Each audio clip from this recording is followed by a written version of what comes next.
오후 예배 장학위원회 설교가 있었습니다. 그래가지고 잠깐 가서 설교 짧게 하고 또 이렇게 불이 나게 오느라고 조금 늦었어요. 오늘 또 오니까 뜨겁게 찬양하고 또 가야금이죠, 가야금 그거. 예. 또 가야금으로 헌금송 하는 것도 보면서 참 우리 청년들 재주가 많다 하는 그런 생각 다시 한번 또 하게 되었습니다. 하나님께서 아마 기쁘게 받으시는 그런 예배가 될 줄로 믿고요. 또 예배자들이 되어야 될 줄로 믿습니다. 이 시간에는요, 진정한 자유라는 제목을 가지고요, 디모데전서 6장 1절에서 10절의 말씀을 함께 나누고자 합니다. 사실은 요 앞에 5장 17절의 말씀부터 해야 되는데 얼마 전에 제가 이 본문을 가지고 설교를 한 적이 있어요. 그래서 전에 했던 그런 설교가 얼마 안 됐기 때문에 또 리더십에 대한 이야기입니다. 리더십에 대한 이야기. 그래서 그거는 스킵하고 이제 6장으로 넘어왔습니다. 또 올해가 이제 얼마 안 남았잖아요. 올해가 가기 전에 디모데전서를 또 다 끝내야 될 것 같아요. 그래서 오늘 이제 6장 1절의 말씀부터 여러분과 함께 말씀을 나누고자 합니다. 여러분, 사도 바울이 활동했던 1세기에요. 노예제도가 있었습니다. 아마 다 여러분도 아실 것 같아요. 네. 잠깐만요. 네, 배터리가 없네요. 잠깐만요.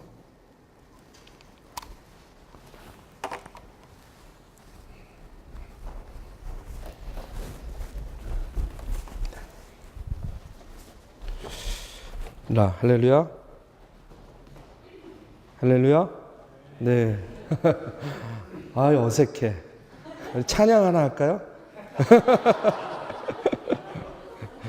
네. 지금 그 마이크 지금 조정할 시간을 지금 제가 주는 겁니다. 참고적으로 여러분, 이 음향과 영상 오랫동안 준비했죠? 이제 모든 것들이 거의 다 마무리가 되어서 제 생각에는 12월 초에는 우리 음향과 영상이 새롭게 세팅이 될 것 같아요. 그래서 얼마나 감사한지 모르겠습니다. 시연도 하고 다 했는데 여러분 아마 깜짝 놀랄 거예요. 굉장히 이제 이 베델 예배당이 또 우리 젊은이 교회 예배 드리는 데에 아주 좋은 그런 하드웨어를 갖추게 됩니다. 그래서 저도 상당히 기대가 되는데 오늘 사인한다 그랬는데 모르겠어요. 사인한다 그러고 한 2년 끌었거든요. 근데 오늘 사인한다 그랬는데 잘 모르겠지만 하여튼 올해가 가기 전에 다 세팅이 될 거라고 생각이 됩니다. 다시 이제 마음을 다잡고 말씀을 다시 전하도록 하겠습니다. 바울이 살던 때, 이 주전 1세기 이때요, 노예제도가 있었습니다. 다 아실 거예요, 그렇죠? 그런데 이 디모데가 목회하던 에베소 교회 안에도요, 교인들 가운데에도 여러분 생각해 보시면 알 거예요. 주인도 있고 종도 있었을 거 아니겠습니까? 주인이 믿는 자면 그 주인을 따라서 나오는 종들도 있었을 거예요. 그런데 오늘 1절과 2절 말씀에 보면 이 교회 안에 약간의 문제가 있었던 것 같아요. 어떤 문제냐면 주인을 따라 나온 노예 혹은 종이요, 자신들이 이제 교회에 나오면 그냥 같은 신자 아닙니까? 그쵸? 교회 안에서는 주종의 관계가 아니잖아요. 그러니까 같은 신자라는 이유 때문에 주인을 존경하지 않는 거예요. 또 가볍게 여기는 거예요. 이런 일들이 왕왕 일어나는 거예요. 아니, 집에서만 내가 종이지 내가 교회까지 나와서도 종인 줄 알아? 막 이러면서 아마 뭔가 좀 이렇게 분쟁이 일었던 것 같아요. 그래서 사도 바울이 오늘 말씀을 통해서 이런 노예들의 잘못된 태도에 대해서 먼저 이야기를 합니다. 책망을 합니다. 그러면서 종은 같은 신자인 주인을 가볍게 여기지 말고 더 잘 섬겨야 한다 하고 이렇게 권면하는 거예요. 앞서도 이야기했지만 이걸요, 어떻게 읽느냐에 따라서 이런 생각할 수 있어요. 아니, 집에서 종 노릇했으면 됐지. 이 말씀들 하면 뭐예요? 교회에서도 야 종들아, 주인에게 소위 말해서 대들지 말라는 거 아니에요. 야 종들아, 너희가 바깥에서 주인을 섬겼듯이 교회 안에서도 주인들 잘 공경하고 섬기라는 이야기 아닙니까? 종의 입장에서 보면 상당히 기분 나쁘고 언짢을 수도 있는 그런 말씀이에요. 그런데 이 말씀 속에서 바울이 정말로 이야기하고자 하는 그런 본의, 요점이 있습니다. 그게 뭐냐면 주인과 종의 관계 속에서 누가 섬김을 받아야 되고 누가 섬겨야 되느냐 하는 것을 구분짓기 위한 것이 아니에요. 바울이 강조하는 것은 종이든 주인이든 주님 안에서 다 같은 신자이기 때문에 주인들도 교회에서는 종을 존중해 줘야 되겠지만 종들도 그간의 서름을 보상받기 위해서 내가 교회에서만큼은 내가 더 이상 종 노릇하지 않을 거야. 아니 내가 교회에서만큼은 주인 노릇할 거야 하는 그런 마음의 자세를 내려놓으라는 그런 권면의 말씀입니다. 여러분 이민 목회가 왜 힘든지 아십니까? 제가 이민 목회 3년 반 하면서 느낀 게 있어요. 그건 뭐냐면 이민 목회가 참 어려운데 그 어려운 이유 중에 하나가 이민자들의 일주일 동안의 삶이 그렇게 아름답고 해피하지 못한 생활을 하는 분들이 많이 있어요. 네. 한국에서는 직업도 좋고 학벌도 좋고 내노라 하는 자리에 있었던 분들도 이제 이민 와가지고 세탁소 하시고 뭐 수영장 청소하시고 막 여러 가지 어려운 일들을 참 많이 합니다. 그런데 이분들이요 그렇게 일주일 동안을 열심히 사시고 주일날 교회에 오면 어떻게 되냐면 대접을 받으려고 해요. 대접만 받으려고 해요. 내가 일주일 동안 남의 나라에서 소위 말해서 허드렛 일 하면서 종살이 하듯이 열심히 일했으면 됐지 내가 교회까지 와서 종노릇하란 말이냐 종노릇해야 된다는 말이냐 이런 마음이 있는 것 같아요. 그래서 이민 목회가 힘들고 이민교회가 어려운 것이 뭐냐면 다들 주인 노릇하려고 그래요. 다들 교회에 나와서 한 주 동안 무너진 자존감, 자존심을요 회복하고 싶어 하는 것 같아요. 그러다 보니까요 자꾸 부딪히는 거예요. 마음이 상하는 거예요. 또 마음이 상하면 너무 쉽게 교회를 옮깁니다. 성도와 목회자 간의 분쟁이 끊이질 않는 거예요. 교회가 갈라지고 깨지는 건요 다반사처럼 여깁니다. 예, 우린 너무나 교회 한번 옮기는 것이 어려운 일이잖아요. 근데 이민 목회하면서 느끼는 거 교회 옮기는 게 너무나 쉬운 일이더라고요. 야 너네 목사님 어때? 에이 야 마음에 안 들면 우리 교회로 와. 뭐 이런 이야기들이요 너무나 쉽게 통용되는 그런 분위기를 볼 수가 있었어요. 여러분 왜 그렇습니까? 왜 그렇습니까?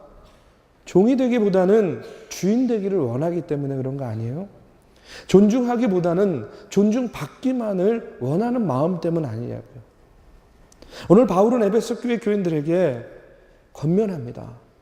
성도로서 서로 존중하고 섬길 때에 비로소 그때에 하나님께 영광이 되고요.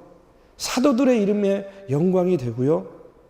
주인과 종 사이에도 더욱더 끈끈한 그런 유대 관계가 형성될 수 있다는 것을 오늘 말씀을 통해서 먼저 권면하고 있는 거예요.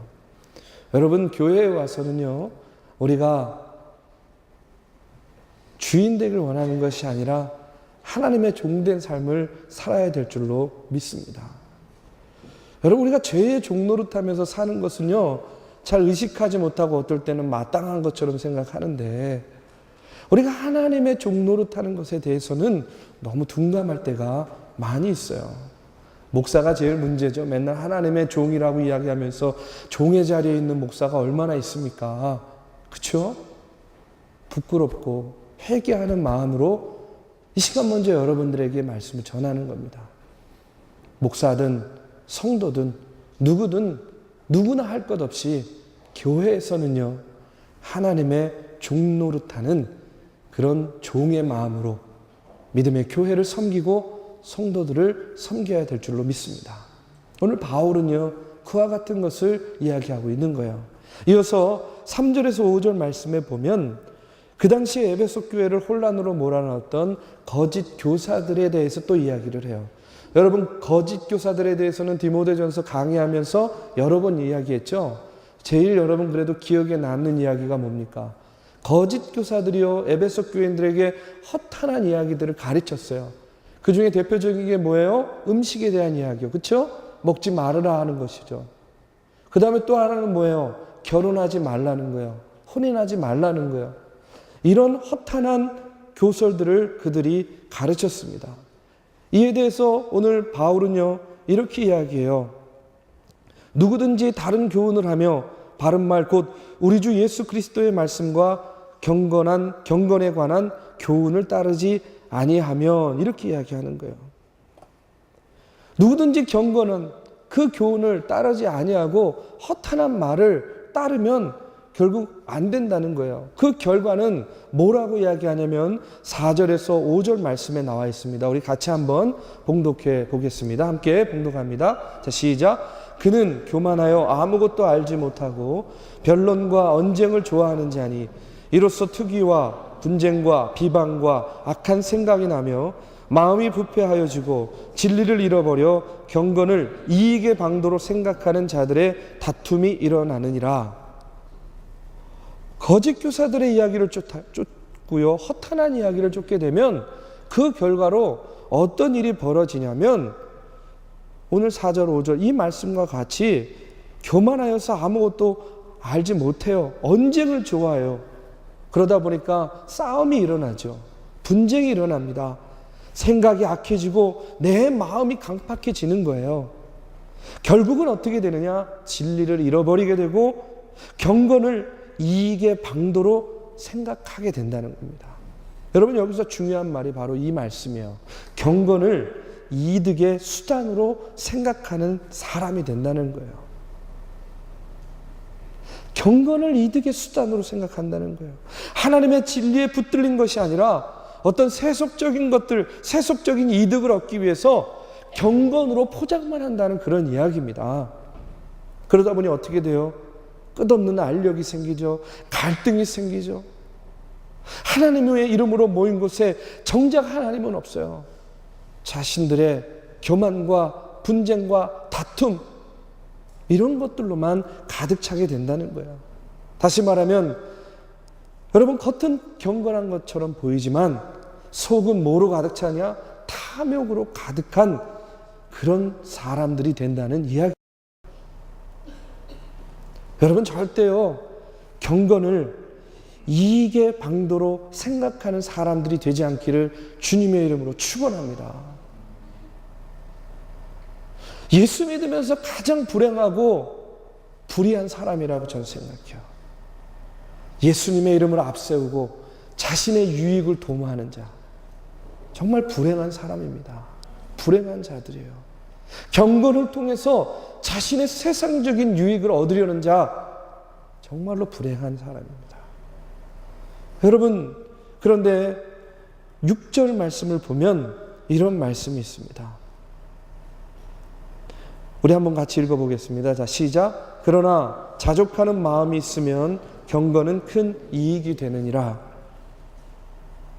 경건을 이익의 방도로 생각하는 사람들에게는 분쟁이 일어나는데 자족하는 마음이 있으면 경건이 어떻게 된다고요? 이익이 된다는 이야기예요.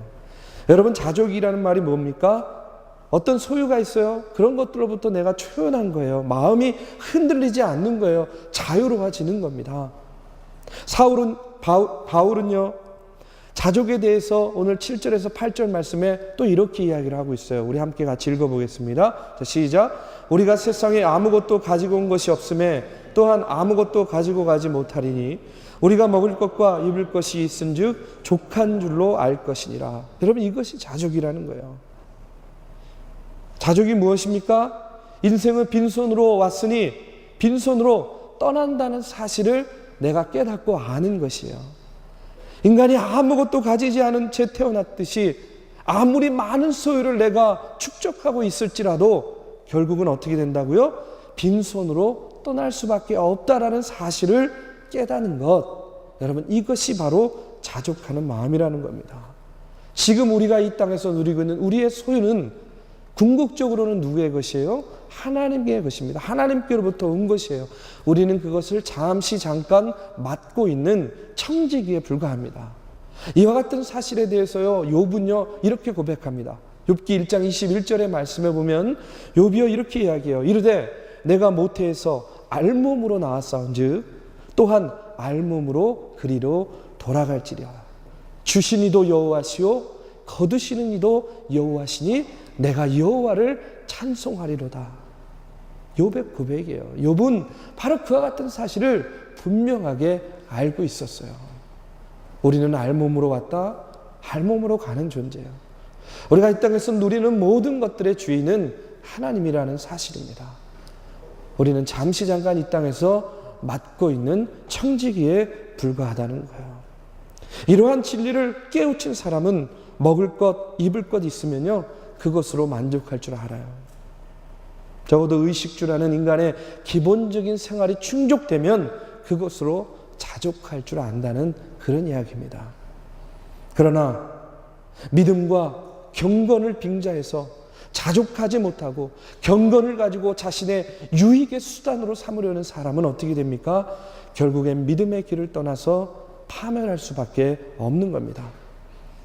그래서 바울은요 이렇게 자족하지 못하는 사람들의 어리석음에 대해서 오늘 9절 10절 말씀에 보면 이렇게 이야기를 하고 있어요. 우리 함께 봉독하겠습니다. 부하려 하는 자들은 시험과 울무와 여러 가지 어리석고 해로운 욕심에 떨어지나니 곧 사람으로 파멸과 멸망에 빠지게 하는 것이라. 돈을 사랑함이 일만하게 뿌리가 되나니 이것을 탐내는 자들은 미혹을 받아 믿음에서 떠나 많은 근심으로써 자기를 찔렀도다. 그 다음에 어떻게 되는 거죠? 예. 여기 잘못 오타가 났습니다. 예, 저기에 찔렀도다. 찌른 겁니다. 예. 여러분 지금 바울이 뭘 이야기하고 있습니까? 돈을 사랑함이 일만 악의 뭐가 된다고요? 뿌리가 된다는 거예요. 여러분 돈 좋아하세요? 안 좋아하세요? 돈 좋아하세요? 안 좋아하세요? 좋아하잖아요. 네, 저도 좋아해요. 네. 제가 항상 하나님한테 하는 기도가 있어요. 뭔지 아십니까? 하나님, 내 지갑이 마르지 않게 해주십시오. 이렇게 기도해요. 여러분도 그렇게 기도하십시오. 내 지갑이 마르지 않게 해주십시오. 여러분 돈이 나쁜 건 아니에요. 근데 오늘 바울은 뭐라고 이야기합니까? 돈을 사랑함이 일만하게 뿌리가 된다. 바울은 돈 그 자체를 일만하게 뿌리다 이렇게 이야기하지 않아요. 그렇죠? 돈을 사랑함이 일만하게 뿌리라는 그런 이야기입니다. 돈 자체는요 우리 인간의 생활에 꼭 필요한 거죠. 여러 가지 유익을 많이 가져다 줍니다. 그러나 그 돈 자체를 사랑하고 돈에서 모든 만족을 얻으려고 하면 그것이 결국은 어떻게 돼요? 악의 뿌리, 악의 근원이 돼서 우리를 파멸로 이끌게 된다는 거예요. 제가 어떤 청년하고 상담하면서 물어봤어요. 야, 너 삶의 비전이 뭐니? 앞으로 어떻게 살아갔으면 좋겠니? 그랬더니 이 친구가 얘기하는 거예요. 여자였어요. 여자 청년이었는데 목사님 저는요 60억을 모으는 게 목표예요. 이렇게 이야기하는 거예요. 특이하잖아요. 10억도 아니고 20억도 아니고 야, 얘 참 특이하다. 근데 왜 60억이니? 이러고 물어봤죠. 당연히. 그랬더니 이 친구가 하는 얘기가 이거예요. 굉장히 좀 이렇게 단순한 친구였던 것 같아요. 목사님 60억 있으면 적어도 평생 사는 동안에 돈으로부터 자유로울 것 같아요. 이렇게 이야기하는 거예요. 근데 저는 아직도 모르겠어요. 왜 60억일까? 왜 자유하는데 한 50억도 자유로울 수 있지 않나요? 한 20억만 있어도 난 자유로울 것 같은데 왜 꼭 60억이어야 되나? 저는 아직도 그 이유는 잘 모르겠어요. 근데 하여튼 이 친구는 60억이 있으면 자기가 돈으로부터 자유로울 것 같대요. 그래서 자기는 평생 목표가 60억 모으는 거래요. 근데 제가 그 얘기를 들으면서 그런 생각이 들었어요. 여러분 정말로 60억 모으면 자유로울까요? 오히려 반대일 것 같아요.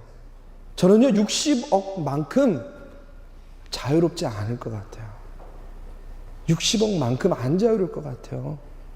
오히려 60억만큼의 자유로움을 내가 빼앗기고 살 것 같아요. 그래도 한번 저도 좀 가져봤으면 좋겠다라는 생각을 해봅니다. 여러분 60억이 나를 자유롭게 하는 것이 아니라 오히려 그것이요 시험이 되고 그것이 올무가 되어서 오늘 말씀과 같이 어리석고 해로운 욕심으로 오히려 자유가 아니라 파멸에 이르게 하지 않을까 하는 그런 염려가 되더라고요. 여러분은 어떻습니까? 어떤 마음이세요? 어떤 생각이세요? 여러분 우리가 돈 없이 살 수 없는 우리의 인생인데 그럼 어떻게 하면 내가 돈을 목적 그 자체로 사랑하지 않고 내가 수단으로서 이용하면서 내가 살아갈 수 있겠습니까? 그래서 오늘 바울이 말하는 이 자족하는 마음이 중요한 겁니다. 우리가 자족하는 마음이 있어야지 나에게 주어진 소유가 나에게 목적 그 자체가 되지 않고 그것이 내 삶을 풍요롭게 하는 수단이 될 수가 있는 거예요.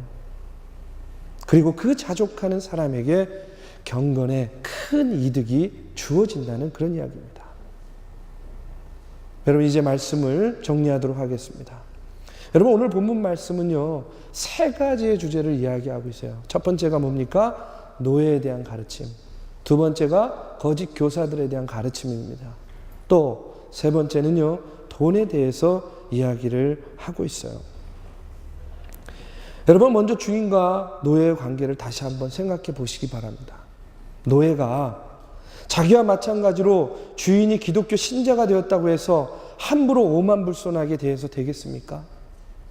아 이제 나는 적어도 교회에 나와서만큼은 신분의 문제로부터 나는 자유로워졌어 라는 마음으로요 내가 종의 신분을 스스로 폐하고 교회 안에서 주인에게 함부로 대한다는 것 여러분 그렇게 한다고 해서 종에게 진정한 자유로움이 주어지겠습니까? 여러분 그것은 아니라고 생각이 됩니다. 바울이 볼 때 오히려 그런 생각을 갖는 것 그것은 정말로 진정한 자유가 아니라 위험한 자유처럼 보였을 거예요. 내가 주인의 권위와 압제로부터의 자유만 생각했지 주인의 안녕, 집안의 질서, 평화를 유지하는 그런 자유를 무시한 그런 자유가 되고 만다는 겁니다. 그렇기 때문에 이런 자유는요 진정한 자유가 아니라 우리가 이런 자유를 가르쳐서 방종이라고 이야기를 합니다. 바로 바울은요 오늘 노예와 주인에 관한 이야기를 하면서 바로 그것을 이야기하는 거예요.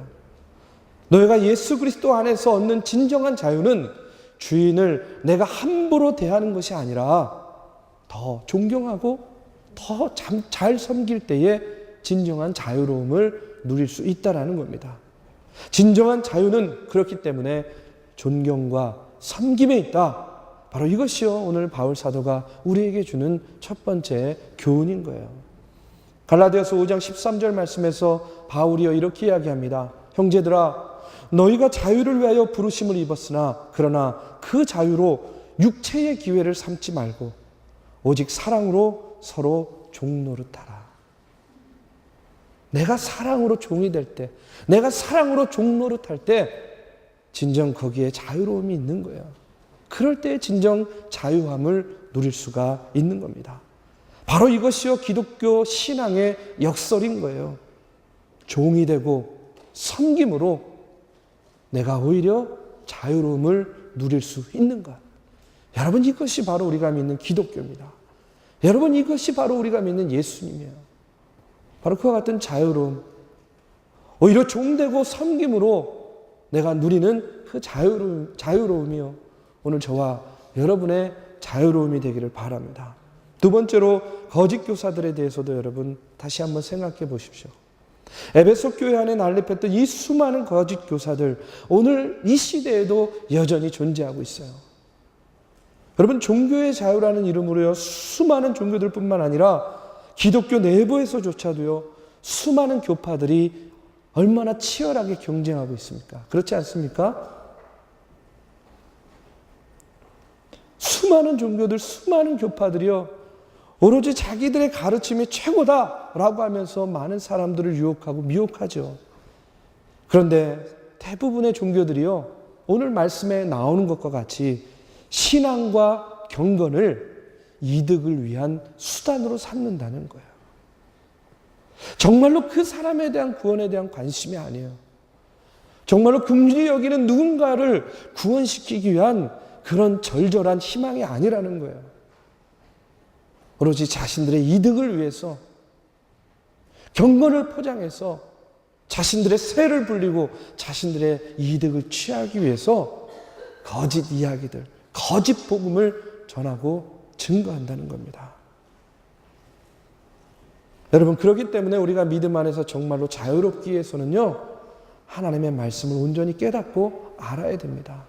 하나님이 주님이 말씀하시는 진리가 너희를 자유케 하리라, 그 진리가 무엇인지를 우리가 온전히 깨달아 알 때에 우리는 사람의 말에 일희일비하고 사람의 말에 마음이 왔다 갔다 하는 것이 아니라 온전히 하나님의 말씀의 중심에 서서 우리가 진정 진리 안에서 자유로워질 수 있다는 것이에요. 오늘 바울은요, 바로 그것을 우리에게 이야기합니다. 마지막 세 번째로 돈에 대한 이야기입니다. 여러분, 우리가 누구나 다 경제활동에 자유가 있기 때문에 돈 벌 자유도 있어요. 저는요, 전에도 얘기했죠. 여러분을 위해서 기도한다고 돈 많이 버는 청년들 되게 해달라고. 돈 많이 버세요. 예. 지갑이 마르지 않게 해달라고 여러분 날마다 기도하세요. 그런데 여러분, 돈은 그 자체가 나쁜 것이 아니에요. 꼭 필요한 것이고 유익한 것입니다. 그러나 때로는 돈이 사람을 죽이게 되죠. 돈 때문에 사람을 죽이게도 돼요. 그러나 그 물질이, 그 돈이 바르게 사용될 때에 얻는 유익들이요, 훨씬 더 많은 것이 사실입니다. 문제가 뭐냐?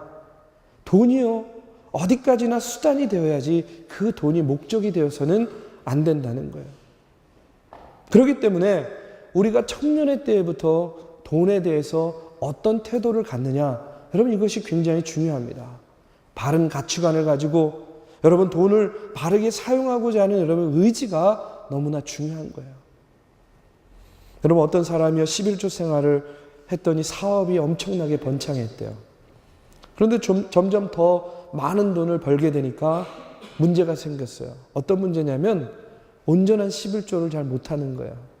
온전한 11조. 목사님한테 찾아갔어요. 목사님, 의논 드릴 게 있어요. 목사님, 제가 처음 11조 생활을 했을 때 1년에 수입이 2천만 원 정도여서 내가 200만 원 11조 바치는데 아무런 문제가 없었어요. 그런데 열심히 그렇게 11조를 하다 보니까 연수입이요 5억이나 돼가지고 이제는 5천만 원을 11조로 바치려니까 이게 도저히 마음이 불편해서 잘 안 되는 거예요. 목사님, 이 문제를 어떻게 해결하면 좋겠습니까? 하고 이렇게 물어본 거예요. 목사님이 미소를 지으면서 이야기했대요. 형제님, 정말 큰 문제네요. 저를 정말로 잘 찾아오셨습니다. 우리 이거 함께 기도하면서 풀어야 될 영적 문제인 것 같아요. 제가 형제님을 위해서 기도하겠습니다. 하면서 이렇게 기도했답니다. 주님, 이 형제의 수입을 예전과 마찬가지로 2천만 원만 되게 해주셔서 옛날처럼 온전한 11조를 하는데 아무 문제가 없도록 해주십시오. 이렇게 기도했대요. 아마 이 성도가 속된 말로 시겁했을 거예요. 그렇죠? 여러분, 오늘 우리는요, 물질에 대한 탐욕으로부터 우리가 자유로워져야 되는데, 지금은 여러분들이 물질을 이렇게 많이 벌고 이러는 것이 아니기 때문에 피부에 닿지 않을 수도 있어요. 그러나 언젠가 여러분이 시간이 되면 이런 말씀들이 여러분의 피부에 닿을 때가 있습니다. 처음에 아르바이트 할 때 조금의 수입이 있었어요. 직장에 들어가서 처음 월급 받고 좋아했어요. 직급이 올라가요. 또 승진을 해요. 임원이 돼요. 이제 사업을 차렸어요. 회사가 번창해요. 여러분, 이것이 남의 문제가 아니에요. 곧 여러분의 문제가 될 겁니다. 돈을 마음껏 벌 수 있는 것도 여러분의 자유, 좋은 것이지만 여러분, 그 자유로움이요, 결국 우리들이 그것에 어떻게 반응하느냐가 정말로 중요한 거라고 생각해요. 여러분, 물질로부터 자유롭기 위해서는요, 더 많은 물질을 소유하고 쌓는 것이 아닙니다. 결코. 물질에 대한 나의 태도, 그 물질에 대한 나의 가치를 미리 정함으로 말미암아 여러분에게 아무리 많은 물질이 주어진다 하더라도 그것이요, 축복이 되어야지 그것이 마음의 부담이 되고 짐이 되어서는 여러분 진정한 자유를 누릴 수 없을 거라고 생각이 돼요. 오늘 이 시간 여러분들이 누리는 자유가요, 하나님과 이웃과 여러분 자신을 위해서 의무와 책임을 다하는 그런 아름답고 진정한 자유가 되시기를 주님의 이름으로 축원합니다.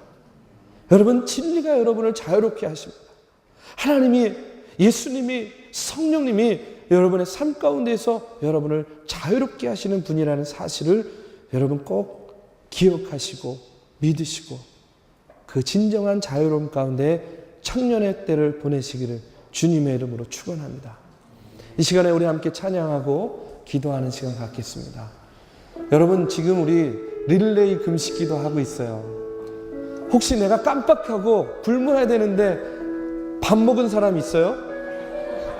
한번 손 들어보세요. 아차 하고, 아유 내가 점심 금식이었는데 아유 일하다가 보니까 먹었어요. 솔직하게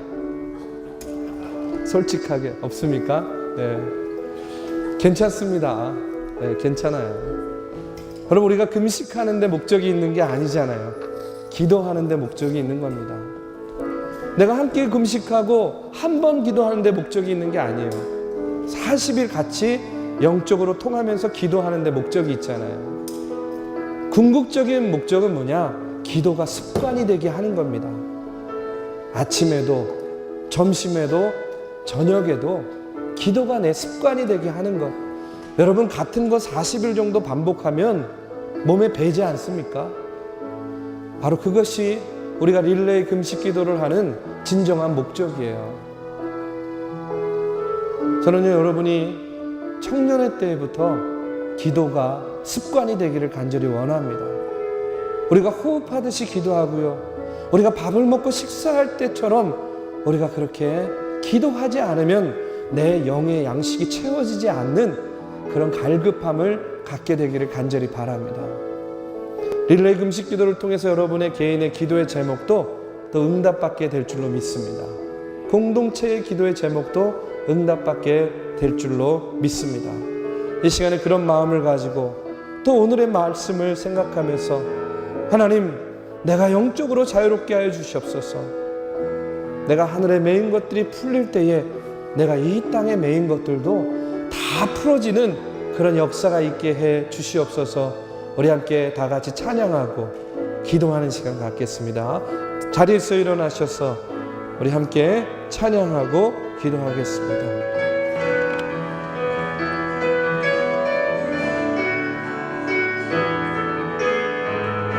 하늘의 문을 여소서, 하늘의 문을 여소서, 이곳을 주목하소서. 주를 향한 노래가 꺼지지 않으니 하늘을 열어소서. 이곳에 임재하소서. 주님을 기다립니다. 기도를 합니다. 하늘에 나으니 주여 임재하여 주소서. 이곳에 오셔서 이곳에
물질로부터 자유가 하게 하여 주시고 우리의 삶 가운데서 우리를 얽매고 우리를 괴롭히고 있는 세상의 것들로부터 우리가 자유함을 누리게 인도하여 주시옵소서.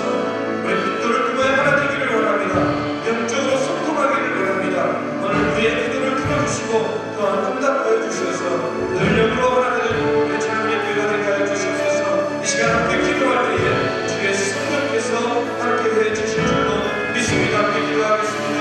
사랑의 주님, 아버지 하나님의 주님께서 함께 해 주시옵소서. 이 시간 아버지는 하나님 함께 하여 주시옵소서. 주의 성령께서 함께 하여 주시옵소서. 아버지 하나님 우리의 가운데 주님 세워주시옵소서. 아버지 우리의 가운데 아버지 하나님 주의 성령께서 한 사람 한 사람을 걸어가 주시고 도와주시고 그래서 하나님께 해 주시옵소서. 우리 아버지를 도와주시옵소서.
주여, 우리 믿음의 청년들 죄의 종로로 되는 것이 아니라 주님의 종로로 되는 주의 자녀들 되게 인도하여 주시옵소서.